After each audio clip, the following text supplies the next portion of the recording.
सर्वेभ्यो नमः। देववाणी संस्कृतम ई गुरुकुलम में आप सभी महान भावों का हार्दिक अभिनंदन है।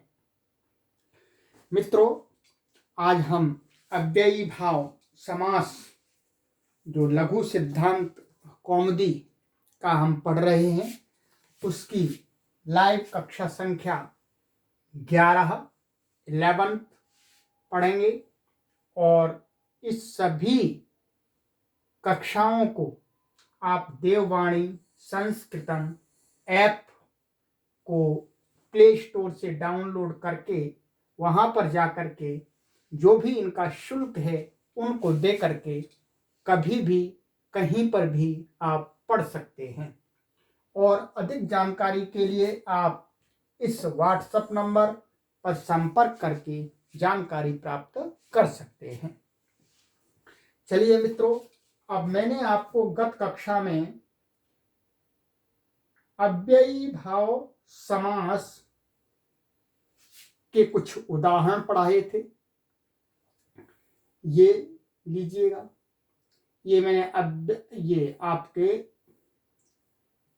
हमने ये कुछ उदाहरण पढ़े थे। सक्षत्रम और सशखी आदि अव्ययम विभक्ति समीप समृद्धि वृद्ध्यर्था भावात्या संप्रति शब्द प्रादुर्भाव पश्चाद्यथानुपूर्व्य यौगपद्य सदृश्य संपत्ति साकल्यान्त वचनेषु। ये सूत्र हमने पूरा पढ़ लिया था उदाहरणों सहित। अब आइएगा मित्रों, अब हम इससे आगे लघु सिद्धांत कौमुदी के अनुसार जो क्रम दिया है उस क्रम में आचार्य वरदराज महाराज जी ने जो सूत्र रखा है समास प्रकरण में अव्ययी भाव में, वह सूत्र है नदी भिश्च। नदी भिश्च ये द्वितीय अध्याय के प्रथम पाद का 20वां सूत्र है। अभी हम आपको अष्टाध्यायी में भी दिखला देंगे। तो ये भी समास करता है और ये समास करने के बाद जो समास नाम रखा जाता है वो कौन सा समास है? अव्ययी भाव समास। आइएगा, अब इस सूत्र को मैं आपको एक बार अष्टाध्यायी के अंदर दर्शन करा देता हूं, फिर आपको इसको पढ़ाऊंगा। देखिएगा, नदी भिश्च ये सूत्र है, आप देख पा रहे होंगे। ये यहाँ पर इसमें 19वां सूत्र है, क्योंकि यहाँ पर विभाग करके वहां पर जो लघु सिद्धांत में 20वां दिखाया जा रहा है। हाँ, तो ये 19वां सूत्र है मूल अष्टाध्यायी के अंदर। यहाँ तक क्या है, हमने पहले बताया था कि तत्पुरुष से पहले पहले यहाँ तक जो भी समास कहा जाएगा वो अव्ययी भाव समास होगा। इस सूत्र में ये सूत्र स्वे संख्या की अनुवृत्ति आती है, ध्यान देंगे। सहसुपा से इसकी भी अनुवृत्ति आती है और अव्ययी भाव इससे भी यहाँ अनुवृत्ति आती है। और ये प्राक कड़ा समास से ये भी चला आ रहा है। और सुबह मंत्रते प्रांगवत स्वरे से सुप भी आ रहा है। समर्थ पद विधि ये सूत्र भी, क्योंकि ये तो पूरे शास्त्र में लगेगा, तो ये भी यहां आ जाएगा। तो इतने सूत्रों के पदों को मिलाकर के इस सूत्र का अर्थ बनेगा। उस अर्थ को हम देखेंगे आचार्य वरदराज महाराज जी के अनुसार। ठीक है, ये तो मैंने आपको अष्टाध्यायी के क्रम से यहाँ पर ये बताने का प्रयत्न किया है कि यहाँ इतने सूत्रों के पदों अथवा पूरे सूत्रों की अनुवृत्ति का अनुवर्तन होता है। चलिए मित्रों, अब आइएगा, देखिए, अब हम इसको देखते हैं। नदी भिश्च ये सूत्र है हमारा। अब इसका हम जो विग्रह हम पदच्छेद करेंगे तो ये नदी भी ये तृतीय विभक्ति बहुवचनांत है। च अव्यय पद है, इसमें कोई समास नहीं है। नदी भी ये बहुवचन है, इसलिए इसका अर्थ माने नदी एक कुछ शब्द हैं नदीवाची, ठीक है, उन शब्दों के साथ नदी, ये नदी यहाँ पर नदी संज्ञा नहीं ली। हम ये भी बता दें आपको, यहाँ पर जो महर्षि पाणिनि की यू स्त्राख्य नदी से नदी संज्ञा है, वो संज्ञा नहीं है। जो लोक में नदियां हैं उनके नामों को यहाँ कहा जा रहा है, क्योंकि महर्षि पाणिनि जो अपने शास्त्र में दोनों प्रकार से प्रयोग करते हैं, जो उन्होंने अपना नाम रखा है उससे भी कह सकते हैं और जो लोक में प्रचलित है उससे भी कह सकते हैं।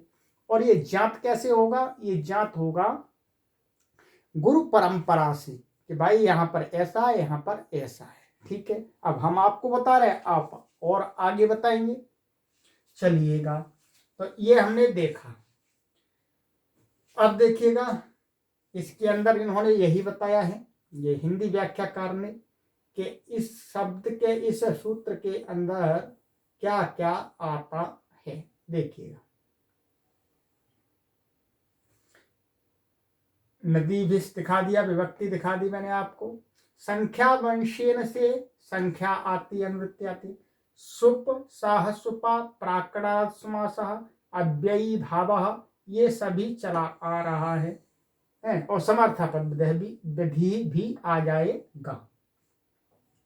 अब देखिएगा मित्रों, आइएगा आचार्य वरदराज महाराज जी इसके बारे में क्या कहते हैं। कहते हैं नदी भी सह संख्या समस्यते, नदीवाची जो शब्द हैं उनके साथ जो संख्यावाची समर्थ पद, तो दोनों के साथ समर्थ लगेगा, माने समर्थ नदीवाची सुबंतों का समर्थ संख्यावाची शब्दों का समास होता है। अर्थात वो समास को प्राप्त होते हैं और हमको अपनी तरफ से लगाना पड़ेगा। वो समास कौन सा होता है? अव्ययी भाव समास, वो अव्ययी भाव समास होता है। तो देखिएगा, और इसके साथ में ही ये जो अव्ययी भाव समास है वो विशेष में होता है, विशेष जगह, हर जगह नहीं हो जाता। कहीं नदीवाची मिल गया, संख्यावाची मिल गया तो नहीं होगा, ऐसा नहीं होगा। इसके लिए वार्तिक सूत्र है, आचार्य कात्यायन ने और स्पष्ट कहा कि ऐसा है। महर्षि पाणिनि ने इसमें थोड़ा सा एकदम आपको वैसे नहीं दिखेगा, इशारा है, इसके अंदर जाएंगे तो सिद्ध है कि कुछ विशेष जगह ही होता है। वो विशेष जगह कहाँ होता है? समाहारे चायमिष्यते, कहते हैं कि ये जो समास होगा ये समाहार में ही होगा, जहां पर समाहार माने समूह, समूह का अर्थ दृष्टिगोचर होता है, वहीं पर होगा। नदियों का समूह अर्थात 5 नदियों का समूह, 10 नदियों का समूह, तो इस प्रकार के समूह रूप में नदियों को कहने के अर्थ में ही ये समास होता है। तो उदाहरण क्या आया? पंचगंगम द्वियमुनम, ठीक है। अब हम इसकी सिद्धि कर लेते हैं, ठीक है। सिद्धि बिल्कुल सरल है, सिद्धि में कोई विशेष नहीं है। देखिएगा, यहाँ पर इन्होंने लिख दिया है, हम यही देखेंगे, यहाँ हमें सरलता होगी। देखिएगा, पंचगंगम, 5 गंगाओं का समूह, मैंने बताया 5 गंगाएं। पंचानाम गंगानाम समाहारः, 5 गंगाओं का समाहार माने मिलन।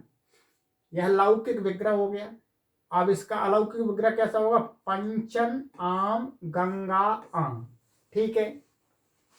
चलिएगा, हम बोर्ड पर लिखते हैं, वहां साफ दिखेगा आपको। देखिएगा, ये पंचन आम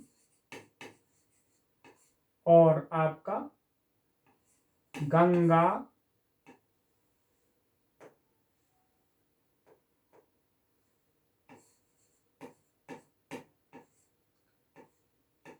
आम, ये इसका विग्रह हो गया।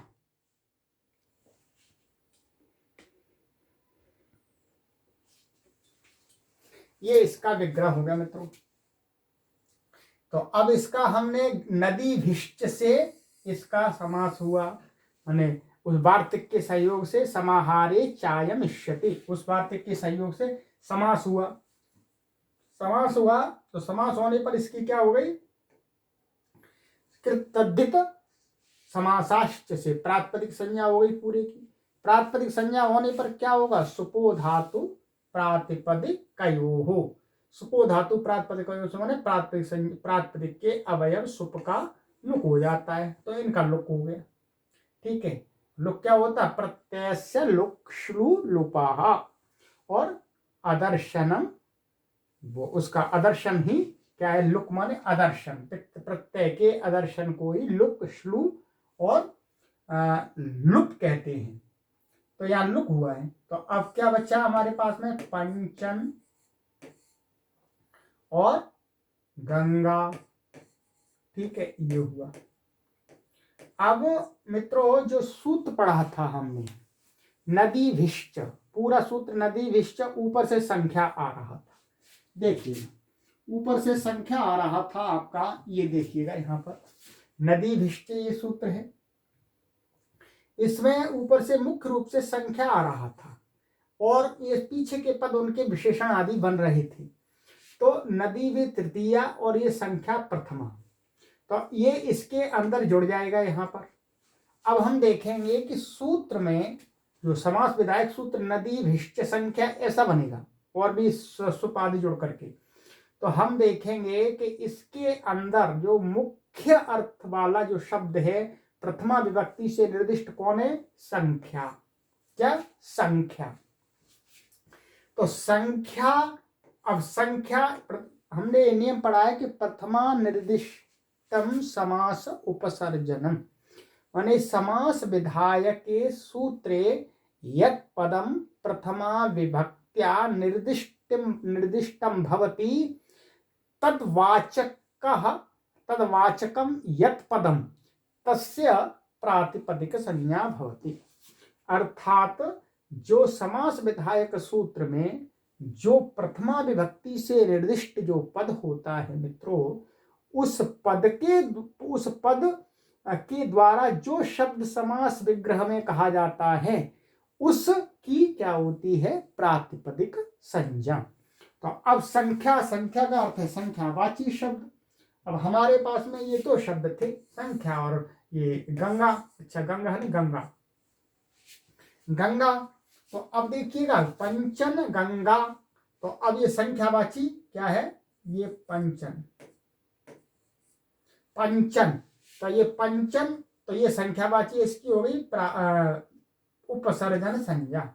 उपसर्जन संज्ञा होने से क्या हुआ, उपसर्जनम पूर्वम, ये पूर्व में पहले भी था, अब भी फिर दोबारा नियम से पूर्व में हो गया, अब ये इधर नहीं जा सकता।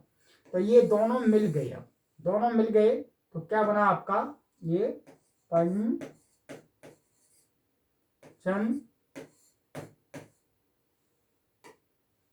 गंगा। ठीक है, पंचन गंगा। अब क्या है, ये भी पद है। ठीक है, पहले हमने जो विग्रह किया था क्या क्या, पंचन आम और गंगा आम, यही था। ठीक है, पंचन आम गंगा आम। तो अब यहां पर इनका लुक हो गया है, परंतु पद तो है आखिर, यहां पर भी पद रहेगा, क्योंकि प्रत्यय लोपे प्रत्यय लक्षणम, ये इसको मान करके इसकी पद संज्ञा अब भी हो जाएगी। पद संज्ञा है तो पद संज्ञा होने से इसको क्या है, नलोपः प्रातिपदिकान्तस्य, ये हमने पीछे पढ़ा दिए दूसरे प्रकरणों में कि प्रातिपदिक जो पद, ऐसा पद जिस पद के प्रातिपदिक संज्ञा, प्रातिपदिक के अंत में नकार होगा तो उसका क्या हो जाता है, लोप हो जाता है। इसका लोप हो गया, क्या बना मित्रों, पंच और गंगा। ठीक है, पंचगंगा। अब इसकी क्या है, अव्ययी भाव संज्ञा है, इसकी अव्ययी भाव समास हुआ है। अव्ययी भाव समास हुआ तो अव्ययी भावश्च से क्या है, ये नपुंसक लिंग, नपुंसक लिंग होने से क्या है, नपुंसक लिंग में वर्तमान प्रातिपदिक ह्रस्व हो जाता है। ह्रस्वो नपुंसके प्रातिपदिकस्य, तो इसको ह्रस्व हो गया। ह्रस्व हो गया तो क्या बना आपका, ये गंग बन गया, पंच गंग। ठीक है, अब ये अव्ययी भाव समास है, इसलिए क्या है, अव्ययादाप। अब प्रातिपदिक संज्ञा भी है इसकी। ठीक है, अब इसको हम क्या करेंगे, स्वादि उत्पत्ति कर लेते हैं। स्वादि उत्पत्ति पूर्वत होगी आपकी, स्वादि उत्पत्ति करेंगे मित्रों। तो अब क्या होगा, अब इसकी क्या है, अव्यय संज्ञा। अव्ययी भावश्य से जो प्रथम पाद में है, प्रथम अध्याय के, तो अव्ययादाप से सु का लुक प्राप्त हुआ, परंतु उसका अपवाद सूत्र आपने पढ़ लिया है, नाव्ययी भाव दतोम पंचम्याः। तो नाव्ययी भाव दतोम पंचम्याः कि अर्थात ह्रस्व अकारांत से उत्तर सुप है, उसका लुक नहीं होता है, उसको क्या हो जाता है, अम हो जाता है। अम हो गया, और अपंचम्या, पंचमी को छोड़ करके, तो पंचगंग और अमी पूर्व लगा करके क्या बन गया, पंचगंगम बन गया, पंचगंगम। तो ये पंचगंगम मित्रों बन गया। अब आपका ये नदी भिष्ट से इस पर समास सिद्ध हो गया, पूरा घट गया। पंचगंगम माने 5 नदियों का, 5 गंगाओं का समूह। तो अब ये उदाहरण है आपका अव्ययी भाव समास का। इसी प्रकार से मित्रों, द्वयोः यमुनयोः समाहारः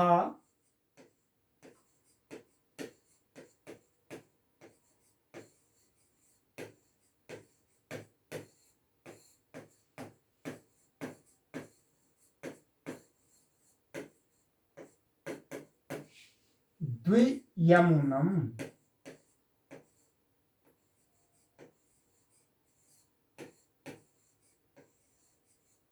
ठीक है, द्वियमुनम, तो इसका ये तो लौकिक विग्रह हो गया। अलौकिक विग्रह क्या होगा मित्रों, अब ये तो सरल है पूरा, द्वि और ओस, षष्ठी द्विवचन है, ओस और यमुना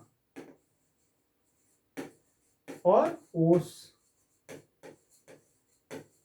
ठीक है, यमुना ओस, इस नदी भिष्ट से इसका समास हो गया। समास होने पर क्या हुआ, प्रातिपदिक संज्ञा, वही सारा पूर्ववत सब कुछ हो जाएगा, और ये बन गया आपका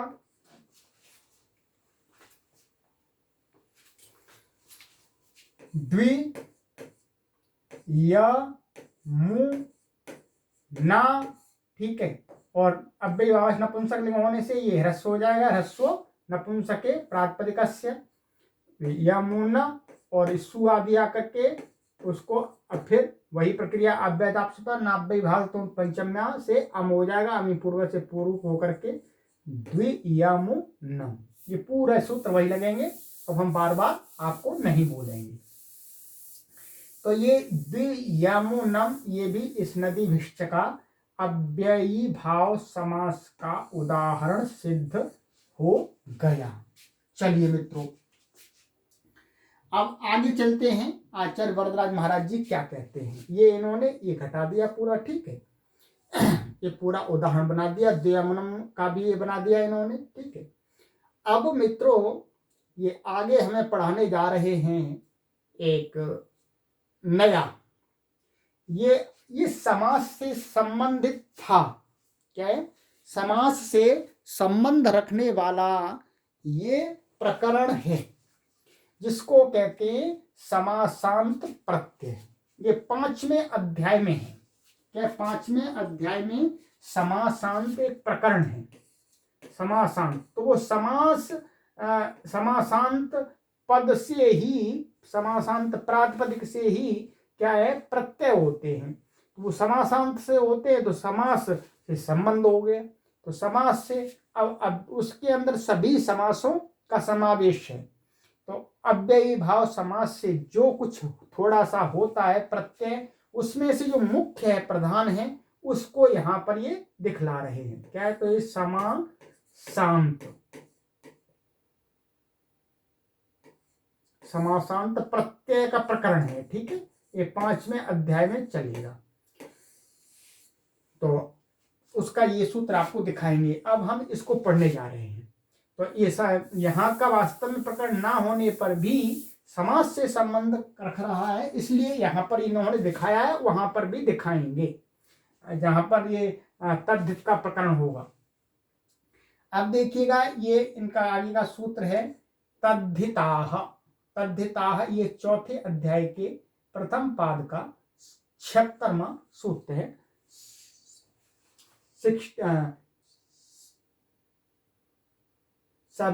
ये अब मित्रों, ये सूत्र क्या है? संज्ञा विधायक सूत्र है और अधिकार सूत्र है। ये लिखा है संज्ञा विधायक और अधिकार सूत्र। ये संज्ञा भी करता है और अधिकार भी चलता है, लंबा अधिकार चलता है, ठीक है। संज्ञा कर देता है और आगे आगे चलता चला जाता है। तो इस चौथे अध्याय में जहां पढ़ा है वहां से अंतिम 5वें अध्याय के अंतिम सूत्र तक ये जाता है। हम अभी आपको अष्टाध्यायी में दिखला देते हैं। चलिएगा, अष्टाध्यायी में ये दोनों सूत्रों को मैं एक बार आपको दिखला देता हूं, फिर आपको और सरलता से समझ में आ जाएगा।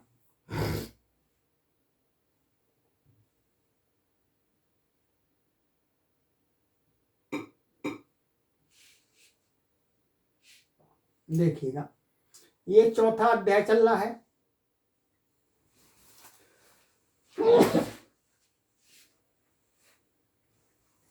ये चौथा अध्याय मित्रों, और देखिएगा ये सूत्र जो तद्धिताः सूत्र है, ये सूत्र यहां पर है आपका, ये देख रहे होंगे आप। ये तद्धिताः 76वां सूत्र था, ये चौथे अध्याय के प्रथम पाद। अब ये नीचे निरंतर चलता जाएगा, पूरा आपका चौथा अध्याय को कवर करेगा। देखिएगा पूरा बहुत लंबा चलेगा, ये पूरा चौथा अध्याय और 5वां अध्याय, ये चौथा ही चल रहा है अभी, तो काफी बड़ा है चौथा, ठीक है। अब ये 5वां अध्याय आएगा, इसमें भी चलेगा ये तद्धिताः, पूरा चला रहा है, बहुत लंबा सूत्र है, अधिकार बहुत बड़ा अधिकार रखता है मित्रों। और ये देखिएगा 5वां अध्याय का ये अंत होने वाला है। अब ये 5वां अध्याय का चौथा पाद चल रहा है, ठीक है। देखिएगा यहां तक चलता है, ये छठा अध्याय आरंभ हो रहा है, यहां तक इसका अधिकार चलता है तद्धिताः सूत्र का, ठीक है।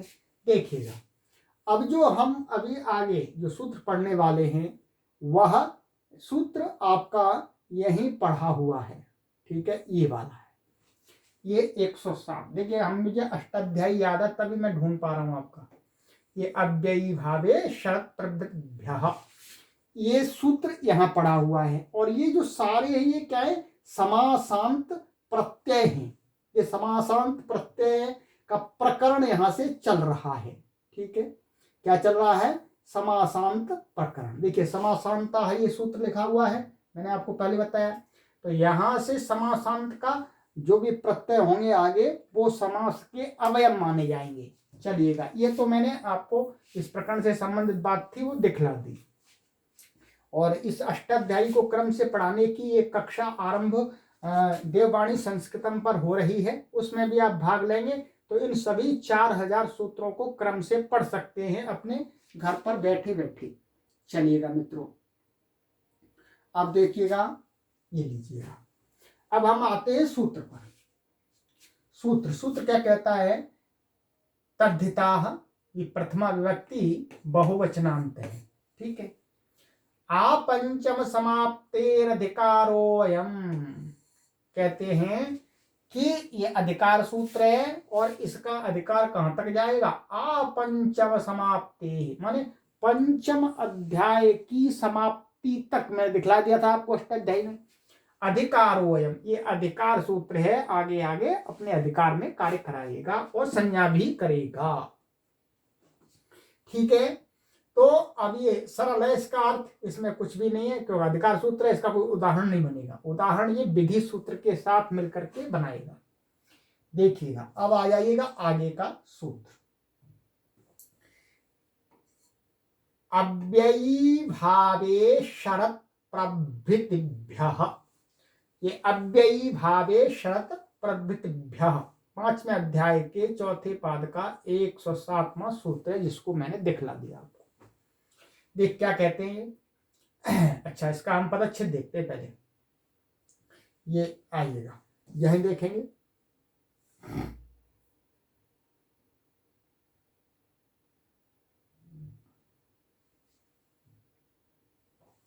पदच्छेद अव्ययी भावे सप्तमी विभक्ति एक वचन है, शरद प्रभृतिभ्यः पंचम्यंत माने पंचमी विभक्ति बहुवचनांत है, और इसके अंदर समास केवल इसमें है शरद प्रभृति एषां ते शरद प्रभृतयः, तेभ्यः शरद प्रभृतिभ्यः माने शरद प्रभृति माने शरद आदि, शरद प्रकार के ये गण है। ये क्या शरद गण है, तो उसमें पड़े हुए जो शब्द हैं वो क्या है, शरद प्रभृति शब्द हैं।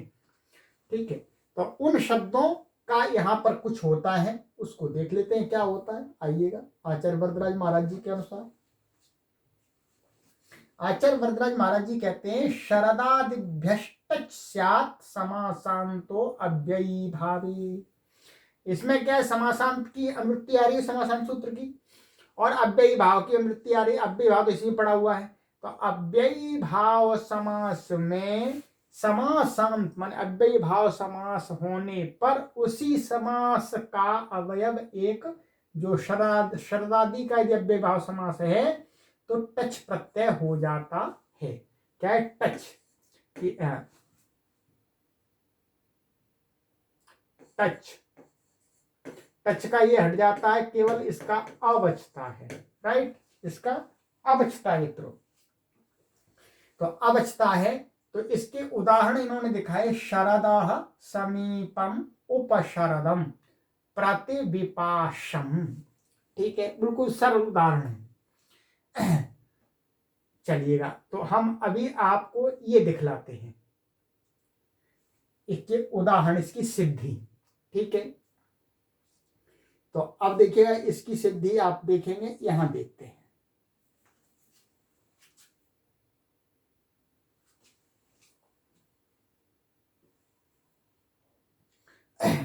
ये शरदादि गण है, चलिएगा इसके गण भी देख लेते हैं। शरदादि जो गण है, समूह है, उसमें कितने शब्द हैं, ये शरद, विपाश, अनस, मानस, उपानः, देव, हिमवत, अनुडोह, दिश, दृश्य, विश्व, चेतस, चतुर, त्यद, तद, यद, कियत, ये शब्द आते हैं शरदादि गण में।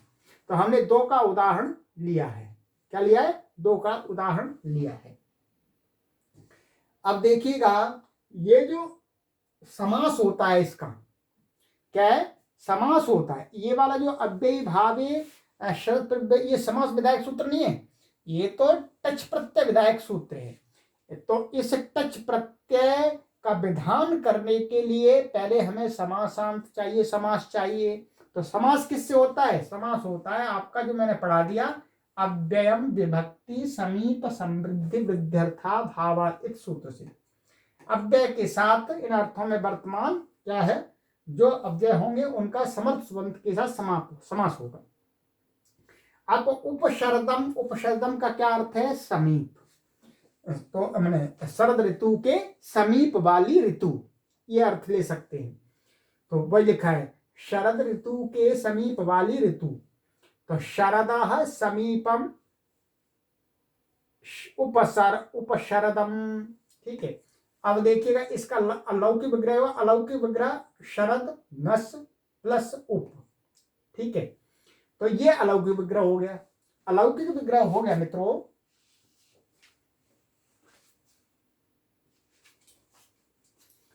ये अलौकिक विग्रह हो गया। तो अलौकिक विग्रह में जो हमने समीप रखा था उसके अर्थ में क्या रखेंगे, अब उप रखेंगे अलौकिक में। तो शरद गश और उप सु रखें या न रखें, तो इसका क्या, अव्ययम विभक्ति समीप, समीप अर्थ में वर्तमान ये उप है, इसका समास हो गया। समास हो गया आपका। समास होने पर सारे कार्य वो पूर्व के समान हो जाएंगे, जैसे हमने पहले उदाहरणों में देखे हैं। तो समास हो गया। समास कृतद्य समासाश्य प्रातिपदिक संज्ञा हो गई, प्रातिपदिक संज्ञा होने से सुपो धातु प्रातिपदिकयोः से लुक हो गया, और प्रथमा निर्दिष्ट षष्टम समास उपसर्जनम से क्या है, उपकी, ये उप है यहाँ, उपकी प्रथमानुवचन से उपसर्ग संज्ञा हो गई और उपसर्जन पूर्वम से पूर्व में आ गया उप, तो उप ये आ गया पूर्व में और शरद। तो अब हमारा जो पद बन गया वो क्या बना है, उपशरद, ऐसा बन गया, ये समासांत बन गया। और अब ये जो सूत्र हम पढ़ रहे हैं, अव्ययी भावे शरद प्रभृतिभ्यः, ये सूत्र कहता है कि अव्ययी भाव समास में शरद प्रभृतादि जो शब्द हैं वो हैं, तो उससे टच प्रत्यय होता है। अब इतने ये अव्ययी भाव समास हो गए और शरद शब्द भी है इसके अंदर, तो इससे अब टच प्रत्यय हो जाएगा। टच प्रत्यय हमने ये सूत्र से कर दिया आपका, टच, टच का च चला गया, ट चला गया, ये हलंतम से चला गया अच्छा, और ट हो गया चुटू से, चुटू से ट चला गया, तो ये हो गया। अब क्या बना आपका, उपशरद अ, अब मिला देंगे तो क्या बना, उपशरद। अब अव्ययी भावश्य से इसकी अव्यय संज्ञा है, अव्यय संज्ञा होने से मित्रों क्या है, अव्यया दाप सुपह, अव्यया दाप सुपह से इसको लुक प्राप्त हुआ, परंतु नाव्ययी भाव धतों पंचम्या से निषेध हो गया, लुक का रोक दिया, अम हो गया, और अमी पूर्व का लग करके क्या बना, उपशरदम। उपशरदम ये आपका बन गया। तो उपशरदम ये कैसा हुआ, अव्ययी भाव समास और टच प्रत्यांत शब्द हुआ। अब देखिएगा आगे दूसरा उदाहरण था इसका, विपाशम, क्या है, विपाशम, प्रतिविपाशम, ये था उदाहरण, प्रतिविपाशम। तो ये विपाश नदी है एक, तो विपाश नदी के सम्मुख ये अर्थ आएगा। तो विपाशम अभिमुखम, क्या, विपाशम अभिमुखम, तो विपाशम प्रति ऐसा भी कह सकते हैं, क्या, विपाशम प्रति, तो विपाश अम और प्रति यह अलौकिक विग्रह हो गया। तो अब इसका क्या है, अभिमुख अर्थ में, ठीक है, अभिमुख अर्थ में इसका, यहां पर आपने अष्टाध्यायी में देखा होगा मित्रों,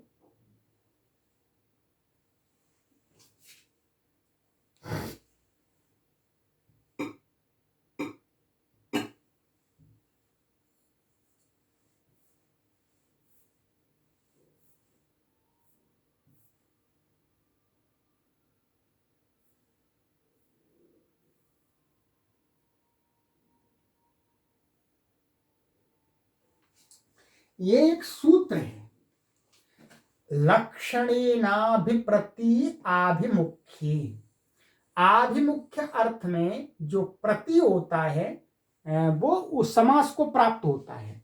तो इस सूत्र से यहां पर क्या है, विपाश और प्रति जो था उसका समास हुआ है।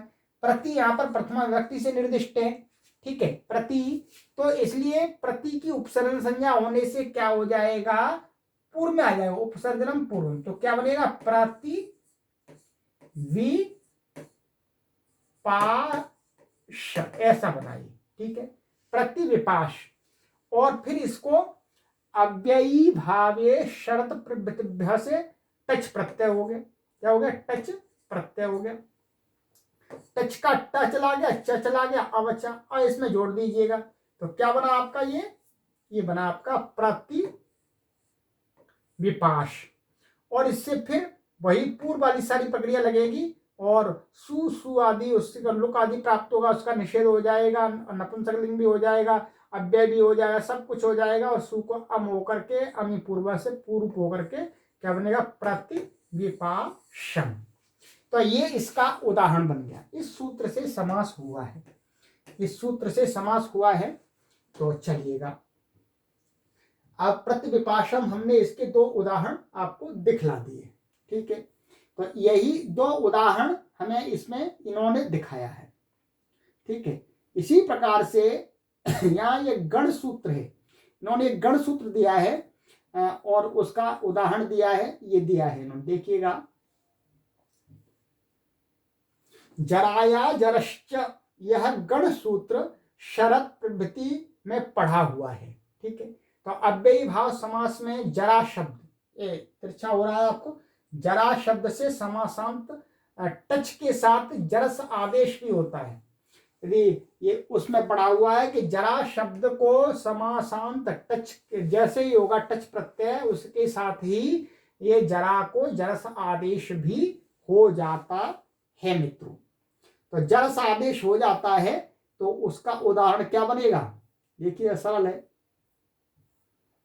ये। तो उपजरसम, क्या उपजरसम, इसका विग्रह मैं आपको दिखला देता हूं यहीं पर, ये देखिएगा। हम इसका विग्रह करेंगे जरायाह, लौकिक विग्रह, जरायाह समीपम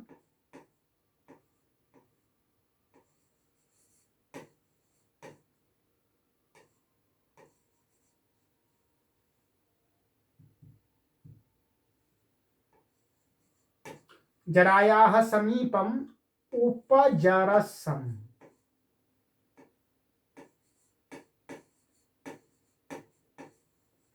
ठीक है, इसका अर्थ हुआ जरा माने बुढ़ापा, बुढ़ापा के समीप में, समीप में क्या है, मृत्यु होती है जी बुढ़ापे के समीप में मृत्यु होती है या कष्ट होते हैं, तो उपजरसम ये बन गया। तो हमारे पास शब्द क्या था, जरा। अब इसका हम यदि अलौकिक विग्रह करेंगे, अलौकिक, ये तो लौकिक विग्रह हो गया आपका। अब अलौकिक विग्रह करेंगे तो करेंगे जरा नस और उप सु लगा सकते हैं अथवा नहीं लगा सकते, दोनों प्रक्रिया बता दी मैंने। अब इससे क्या है, इसमें समीप अर्थ में अव्यम विभक्त समीप समृद्ध आदि से समास हुआ, समास हुआ, समास होने पर सारी प्रक्रिया वही हो जाएगी। ठीक है, तो क्या बनेगा हमारा समास, और प्रथमानिर्देश समास उपसर्जनम से इसकी उपसर्जन संज्ञा, उपसर्जनम पूर्वम से पूर्व हो जाएगा। तो क्या बनेगा,